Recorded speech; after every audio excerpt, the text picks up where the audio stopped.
Hi, thanks for tuning in. Today's edition is all about getting your visa, and since Glenda did all the legwork for us, today's edition of the Glenn and Glenda Show is going to be the Glenda Show. Hi, so we're going to talk today, as Glenn said, about that long stay visa D. So remember that you're applying for a long stay visa D. It's really to stay 4 months in Portugal, which seems a little bizarre because 3 months is what we can stay as Americans without any kind of a visa. But without that long stay visa D, you can't get once you're in Portugal, you can't get that residential visa. So it's going to be super boring today. I apologize. Maybe we'll put up some pretty shots of beautiful things you could do in the Algarve to make it more bearable, but I'm just going to whip through it. So first, you have to find your application office in the United States while you're still in the US. And I would say give yourself literally 4 months to get this process done.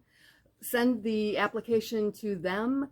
They say literally 30 days. No. Our passports came back 2 days before we got on an airplane. I was having a heart attack. So send it to them about 60 days before you need it back, but give yourself another 60 days just to get all these pieces together. All right, so you're going to do it. You have to find out which office you're sending that application to. There are 3 offices in the US. The Portuguese government has hired a third party to do this for them called VFS Global. And VFS Global has a website, vfsglobal.com, that you can go to and figure out which office, depending on the state you live in, you're going to send this application to. So they have 3, Washington, D.C., New York City, San Francisco. You can send this application mail into them. If you go to their website, it really looks like you have to go in person. And if you don't live near one of those cities, that means airline flights, that means hotels possibly. You can do all of this by mail. We did.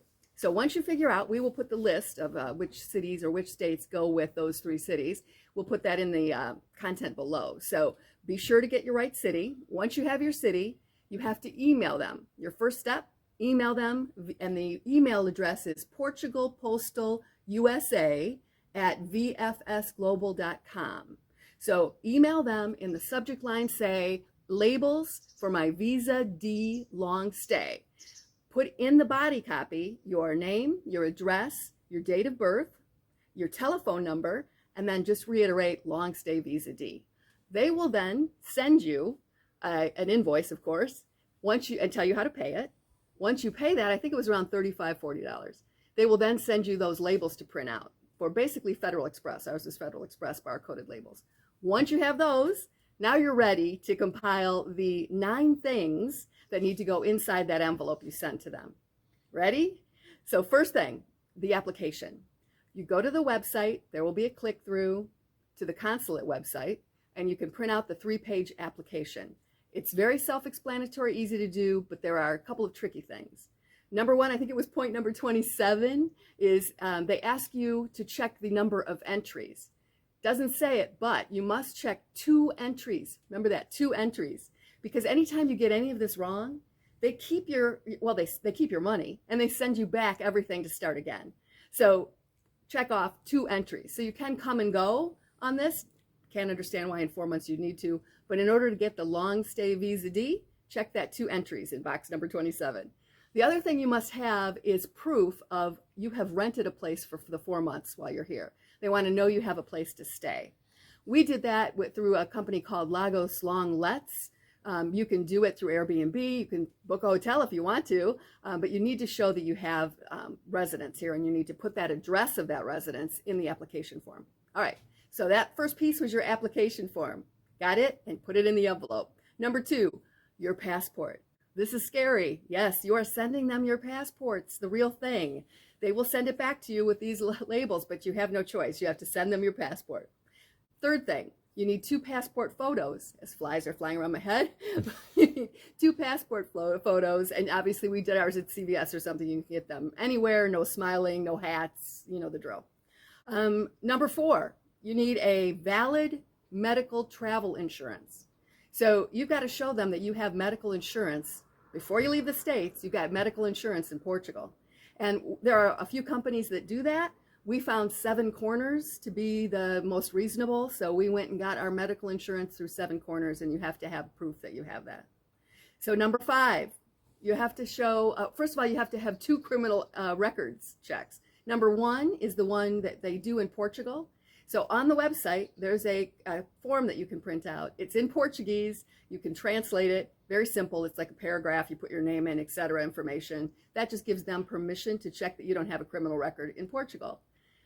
The next thing is you've got a criminal record, hopefully you don't have one, but you need to get a copy that you don't and certify that. This is a tricky one. So there are a number of approved FBI channelers, they call them, and we will put other information down below.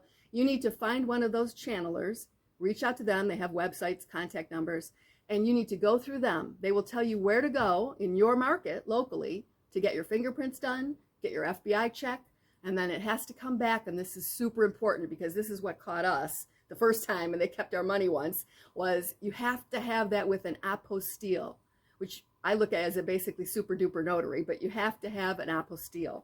So when you work through that company, I would call them and get in an email confirmation that that is going to come back from the FBI with an apostille.